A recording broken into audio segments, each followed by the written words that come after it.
Good morning, San Diego. I'm Tom Jordan. And I'm Alexis Del Chiara. Welcome to your Black Friday. It is November 23rd. The ceasefire between Israel and Hamas is holding this morning, but the angry words are still flying back and forth. We've got the very latest. 2 people are dead and dozens are injured after a fog bank caused a pile up in Texas. We'll show you the pictures. And it is time for shopping. Today is Black Friday. We've got the latest on the shopping frenzy here in San Diego. And Dave Scott's in the house today. Yeah, if you're going to be hitting the roadways for Black Friday, heading down to the mall or doing any kind of shopping, well, guess what? You're going to run into some fog this morning. Details in just a moment. Good morning, San Diego. This is Good Morning San Diego. Good morning, everybody. Hope you had a wonderful Thanksgiving. It was a wonderful day, and I hope you did as well. Dinner was yesterday. Today, it's time for shopping. It certainly is. Black Friday has begun, and KUSI's John Soderman has more about this holiday shopping frenzy. John Soderman, KUSI News. A man is recovering in the hospital this morning after being stabbed several times. This attack happened last night at about 10 o'clock at a party in the Midway District. The victim was stabbed several times in the chest. Instead of getting himself to the hospital, he drove to his Pacific Beach home where his wife found him and called for help. The man's injuries are not life-threatening, and investigators are still trying to determine the motive of his attacker. Feeding America joined forces with the new Children's Museum and the House of Blues yesterday, hosting Thanksgiving dinner for some of San Diego's homeless population. There were 2 locations downtown providing the meals, the new Children's Museum on Island and the House of Blues on 5th Avenue. Each venue fed 600 families, with most of the food donated by Ralph's and Food for Less. Food was also donated by Mogul, the customer loyalty platform for restaurants that offers a meal for a meal donation program. Their hands are on the trigger. And in relation to the violence there in Israel and Gaza, there's some brutal video making its way around the world right now. It purportedly shows members of Hamas in Gaza torturing and killing Palestinians accused of spying for Israel. Hamas leaders are surprisingly claiming responsibility for this grotesque video, saying the men were giving away locations of Hamas rocket sites. But headlines around the world are now calling them savages. It is the famous picture in the White House Situation Room during the SEAL team assault to capture Osama bin Laden. The president, the VP, the secretaries of state and defense in their hero poses. But now we are finding out that another picture from that room is being hidden from the world. When terrorists attacked the consulate in Benghazi, it is unknown who was in the Situation Room monitoring that violence. CBS News formally requested the photos of that 9/11 Situation Room moment so the world could see who was there. Well, the White House is saying no and pushing this decision to the White House press office, which is ignoring the CBS request without any official explanation. Did you know that Mexico is not really called Mexico? The country that is just 17 miles from downtown San Diego is officially called the United Mexican States, not Mexico. President Felipe Calderon, as one of his last moves before leaving office, wants to officially change the name of the country. The United Mexican States name was chosen back in 1824 to emulate the United States of America. Well, Calderon now says Mexico doesn't need to emulate anyone. He just wants it to be Mexico. It's been tried before. It didn't work out, so we'll see if it works out this time around. While we were eating turkey and pumpkin pie down here on Earth, they were celebrating up in space. NASA astronaut Kevin Ford is aboard the International Space Station along with 2 Russian cosmonauts. He says that even though the Russians don't have Thanksgiving, it's customary for crew members to celebrate each other's holidays.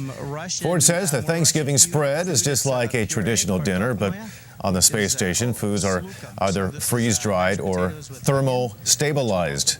So probably not as good as we enjoyed yesterday here back on Earth, but still nice to celebrate up in space. Freeze-dried turkey. Yeah. Well, Dave Scott, I think that if you put enough cranberry sauce and gravy on it, no matter what, it'll taste fine. Probably works out.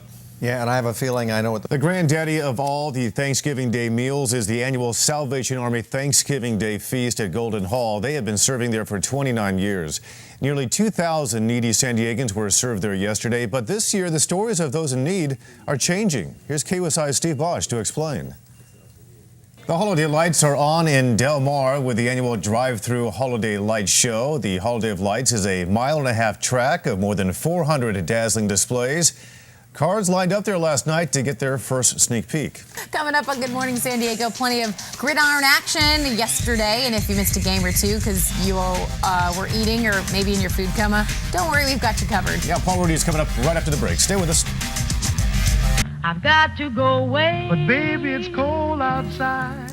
This evening has been... How did this song end? So Did she stay? Well, he basically says don't go because you'll catch pneumonia and die. Yeah. But So really, he wants that's- her to stay that's for where other we leave reasons. It. We don't know. I think she stayed because he scared her with the whole pneumonia thing. There needs to be a part two of that song, I think. I After all agree. these decades, You're so I want right to find out about what that. happened. Okay. Well, today is Black Friday, but things got started yesterday with Black Thursday. Yeah, and another top retailer that opened even earlier this year was Walmart. And look at this. Stores across the country opening their doors to discounters at 8 o'clock last night, 2 hours earlier than last Thanksgiving. As the official kickoff of the holiday shopping seasons, stores like Walmart saw customers, well, circling displays and lining up outside in anticipation of the shopping frenzy. The National Retail Federation expects some 147 million people to hit the stores over the weekend. 6 a.m. Good morning, San Diego. I'm Alexis Del Chiaro. And I'm Tom Jordan. Today is Friday, November 23rd. A high-speed pursuit by police of an attempted murder suspect in Pacific Beach has a fatal ending. Malls across the country are packed with shoppers looking for the best deals, and we'll tell you what's happening here in San Diego. And Dave Scott's got your forecast. Absolutely, and we are in a fog this morning. Details in just a moment. Good morning, San Diego. Well, it is time to get shopping. Black Friday has begun. KUSI's John Soderman has more on the holiday shopping frenzy. Well, today, of course, is Black Friday, and Brandy Williams is really excited about this. Yeah, we sent out our resident shopper to Otay Ranch Town Center. Good morning, Brandy. Hi guys, good morning. I'm down here at Otay Ranch Town Center. I love shopping, but Tom, is there something I can pick out for you? Oh, of course. Yeah, if there's an electronics store nearby, please go in, pick something out, something wide and large, and that something broadcasts images that are moving. That'd be great. I'd love that. Oh, no problem whatsoever. I'll just put it on your tab. All right, thanks so much. Brandy, we'll see you back in a little bit. All right, we've got so much more to come here on Good Morning San Diego. We're just getting started. Yeah, we're going to check out our top stories. And Feeding America joined forces with the new Children's Museum and the House of Blues yesterday. We'll show you how they saved Thanksgiving for some San Diegans in need. And our Facebook question today is about Black Friday. We're wondering if you think Black Friday is a fun shopping day with amazing deals or a huge headache that's just not worth it. Log on and sound off. We'll be right back. Great to have you along this morning. Got a great lineup this morning here in the 7 o'clock hour. Good morning, San Diego. Yeah, first we're going to talk about something serious. It's the cyber attack going on against Israel. Basically, a cyber war is happening, and we're going to tell you the very latest with an internet expert and tell you what it means for those folks. A lot of cases, cyber attacks can be just as damaging than a real-life bomb strike type of thing. So we'll be getting an expert in on that. Also, the big stores like Target and Walmart, they may have all the shoppers today, but tomorrow is all about local businesses and small businesses, getting them in on the action for the holiday shopping season. We're talking about Small Business Saturday, of course, and members of the Carlsbad Chamber of Commerce will be with us, along with some small business owners around the county. Also ahead, we'll get you in the loop. We're talking about a confrontation between Halle Berry and her ex-boyfriend. We'll tell you what happened.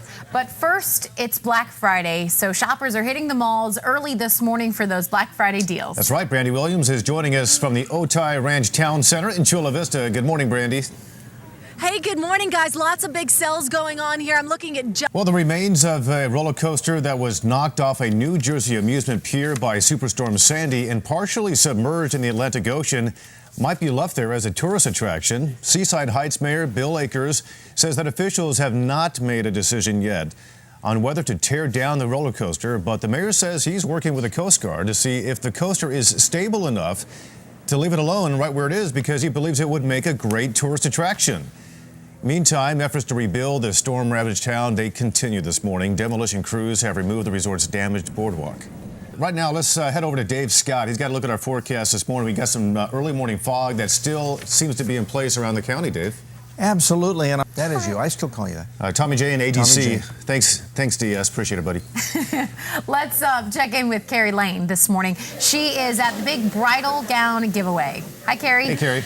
Good morning. This is such an exciting 18 minutes. They're intense. They are in, they're putting on their dresses, and they're out the door. Yeah, you're on the back And burner how right sweet- now. They're focused on getting the dress they absolutely want. Exactly. Forget about us here at the camera. But the lady that I was just speaking with gave us a thank you card. She's so thankful for what KUSI and all of us are doing to make today possible. So it's an exciting time. That makes me happy. Next time we see you, will you show us that line again? It's kind of impressive how many people are outside this morning. Absolutely. I'll bring that to you when we come back next. And after that, talk to the guy with a very big mustache. Yeah, we want to talk with like him as well. that guy. All right. Francisco. Yeah. Yes, Francisco. Francisco plays an important role in this too. Yeah, absolutely. Great. Thank you, Carrie. All right, time to see how Wall Street is shaping up today. That's right. Jane King is standing by live at the New York Stock Exchange this morning. Good morning, Jane. Hi, Tom and Alexis. Good morning. Live at the New York Stock Exchange, I'm Jane King, Bloomberg News, reporting for KUSI News. Tom and Alexis, back to you. It'll be interesting, Jane, to see the numbers come next week, how they all turn out on this Friday and for the weekend as well. Thanks so much. Thank you. Yes, it will be. And I was just reading our friends on Facebook who were commenting about Black Friday, and I just had to mention one woman. It was so funny. She says, Jill says, I'd rather put a sharp stick in my eye than go shopping on Black Friday. Well, okay. We hope we don't run into Jill while we're in these shopping Please malls. don't do it, Jill. All right, straight ahead on Good Morning San Diego. Although a ceasefire has been holding between Israel and Gaza, Israel has found itself under a different kind of attack. Yeah, we're going to explain this after the break. You're watching Good Morning San Diego. It's 7:21, 57 degrees outside. Well, good morning. It's very foggy outside. Be careful on the roadways if you're heading out shopping. The ceasefire between Israel and Palestinian militants in Gaza appears to be holding this morning, and Hamas leaders, they're declaring victory in this. The mood in Israel has been a bit mixed. Some were grateful that quiet had been restored without a ground operation that could have cost the lives of soldiers, many of them. Others, particularly those in southern Israel hit by rockets over the past 13 years, thought the operation was abandoned too quickly. The country is now under a different type of attack. It's a cyber attack. And joining us this morning is digital forensic scientist Daniel Libby. Good morning. Nice to see you again, Daniel. Good morning, Tom. This is a pretty serious situation, and a lot of us don't fully understand yet what a cyber attack is. First of all, describe what that is. Well, multiple fronts. This is now what can be construed to be a third tier type of an offensive. You've got the conventional warfare, which has stopped. You have a social media campaign that is still ongoing, and you have a cyber attack. The cyber attack actually started prior to the physical attack by the Hamas militants. And who are the targets of these cyber attacks? Primarily is Israeli Defense Forces. Their websites, their databases. Anonymous is the group that's behind this. Anonymous is an unaffiliated cyber vigilante, in effect, organization.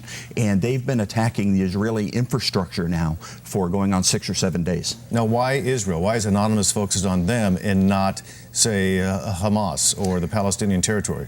Anonymous is in league with Hamas. Okay, well, that explains that. Talk about the civilians, though. Some of them, in fact, I've read 1 in 7 home office computers in the United States, talking about here, are open to this type of cyber attack. And I'm sure that includes, or that's the same type of risk for civilians in Israel as well. Correct. 1 in 7 here in the U.S. we've confirmed that are compromised and can be used as a tool for Anonymous in their attacking of the Israeli forces. Okay, what kind of damage are we looking at here? These anonymous cyber attacks, what kind of damage is sustained by this group? What they primarily do is what's called a dedicated denial of service attack, meaning they marshal up all of these compromised computers and they tell them simultaneously all to go to a particular website. What happens, maybe an Israeli Defense Forces website, and all of those requests coming into the same time take the website down. Now, Anonymous has moved further in this one in that they are actually attacking and compromising databases of the Israeli Defense Forces and then publishing the results of those to prove to them that they've done it. So this also, I would imagine, opens up Israel to become a victim of espionage. Most certainly. Stealing data, information that could be classified as top secret. I don't know that they've gotten into their classified networks, but the information that they have published to date it certainly comes from the Israeli Defense Forces. resources. Okay, it's a scary situation. Fascinating to learn more about this. Daniel Libby, thanks for your insight. Appreciate it. My pleasure. Still to come here on Good Morning San Diego, newly released emails from the Department of Defense is detailing the burial of Osama bin Laden. We'll have that coming up. We'll explain. You're watching Good Morning San Diego. Don't go away.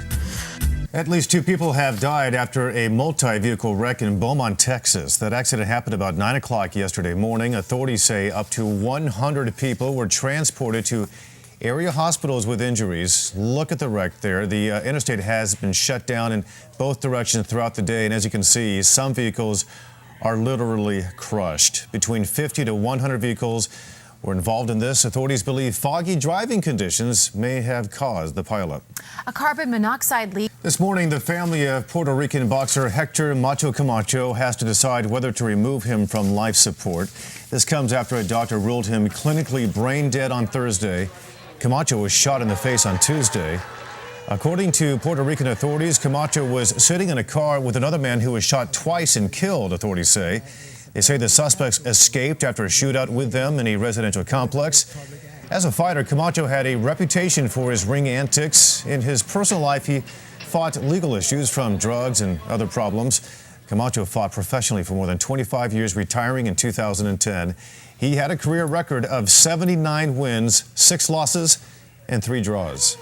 You might not know. Tomorrow is Small Business Saturday, and we'll be talking with some small business owners. Yeah, don't get all your shopping done today. Save it for tomorrow. We'll tell you about shopping local. This is Good Morning San Diego.